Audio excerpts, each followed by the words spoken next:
ಸ್ವರ್ಣ ನದಿ ನಮ್ಮ ಉಡುಪಿಗೆ ನೀರುಣಿಸುವಂತಹ ಬಹಳ ದೊಡ್ಡ ನದಿ.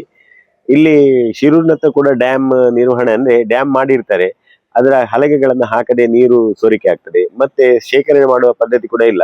ಕೊನೆಯ ಗಳಿಗೆಯಲ್ಲಿ ನೀರು ಖಾಲಿಯಾದಾಗ ಎಚ್ಚೆತ್ತುಕೊಳ್ಳುವ ಜಿಲ್ಲಾಡಳಿತಕ್ಕೆ ಒಂದು ಕಿವಿ ಮಾತು, ಕಾಲ ಕಾಲಕ್ಕೆ ಅದನ್ನು ನಿರ್ವಹಣೆ ಕೂಡ ಮಾಡಬೇಕು, ಮತ್ತೆ ನೀರಿನ ಶೇಖರಣೆ ಆಗ್ಬೇಕು, ಮತ್ತೆ ಎಲ್ಲೆಲ್ಲಿ ಡ್ಯಾಮ್ಗಳನ್ನ ಮಾಡ್ತಾರೆ ಕಿಂಡಣೆ ಘಟಕ ಅದನ್ನ ಶೀಘ್ರವಾಗಿ ಕಾಮಗಾರಿಯನ್ನ ಮುಗಿಸ್ಬೇಕು. ಈ ನಿಟ್ಟಿನಲ್ಲಿ ನಾನು ಜಿಲ್ಲಾಡಳಿತಕ್ಕೆ ಒತ್ತಾಯಿಸ್ತಿದ್ದೇನೆ.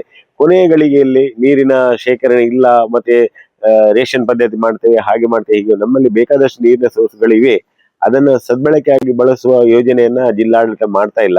ಮತ್ತೆ ಇದ್ದದ್ದನ್ನು ಕೂಡ ನಾವು ಸಮರ್ಪಕವಾಗಿ ಬಳಸುವಂತ ಯೋಜನೆಗೆ ಕೈ ಹಾಕಿಲ್ಲ. ಜಿಲ್ಲಾಡಳಿತ ಕೊನೆಗಳ ಅಧಿಕಾರಿಗಳು ಬರ್ತಾರೆ, ಈಗ ನೋಡಿ ಉದಾಹರಣೆಗೆ ಶಿರು ಡ್ಯಾಮ್ ಅಲ್ಲಿ ನಿರ್ವಹಣೆನೇ ಇಲ್ಲ, ಹಲಗೆ ಎಲ್ಲ ಹೋಗಿದೆ, ನಿಮಗೆ ಕಣ್ಣ ಮುಂದೆ ಕಾಣಿಸ್ತಾ ಇದೆ. ಈ ರೀತಿ ನೀರು ಸೋರಿಕೆ ಆದ್ರೆ ಅಥವಾ ನೀರಲ್ಲಿ ಶೇಖರಣೆ ಆಗದಿದ್ರೆ ಅದು ಏನ್ ಪ್ರಯೋಜನ? ಡ್ಯಾಮ್ ಮಾಡಿ ಏನ್ ಪ್ರಯೋಜನ? ಸಾರ್ವಜನಿಕ ಏನ್ ಪ್ರಯೋಜನ? ಈ ನಿಟ್ಟಿನಲ್ಲಿ ನಾನು ಜಿಲ್ಲಾಡಳಿತವನ್ನು ಒತ್ತಾಯಿಸ್ತೇನೆ, ಕಾಲ ಕಾಲಕ್ಕೆ ಅಂದ್ರೆ ಪ್ರತಿ ತಿಂಗಳಲ್ಲಿ ಒಂದು 15 ದಿವಸಕ್ಕೊಮ್ಮೆ ಅದು ಅವರು ಭೇಟಿ ನೀಡುವಂತ ಆಗ್ಬೇಕು. ಯಾಕಂದ್ರೆ ನೀರಿನ ಗುಣಮಟ್ಟ ಮತ್ತೆ ನೀರಿನ ಶೇಖರಣೆ ಎಲ್ಲವನ್ನು ಕೂಡ ಅವರು ಇದು ಅಧ್ಯಯನ ಮಾಡ್ಬೇಕಾಗ್ತದೆ. ಈ ನಿಟ್ಟಿನಲ್ಲಿ ಜಿಲ್ಲಾಡಳಿತನ ಕಾಲ ಕಾಲಕ್ಕೆ, ಮುಂದಿನ ದಿನಗಳಲ್ಲಿ ಸೆಕೆ ಈಗಾಗಲೇ 36 ಡಿಗ್ರಿ ತಲುಪಿದೆ. ನಮ್ಮ ಜಿಲ್ಲೆಯಲ್ಲಿ ಉಷ್ಣ ಬಿಸಿ ಗಾಳಿ ಕೂಡ ಬರ್ತಾ ಇದೆ. ಈ ಜಿಲ್ಲಾಡಳಿತ ಕೂಡ ಹೇಳಿದೆ 11ರಿಂದ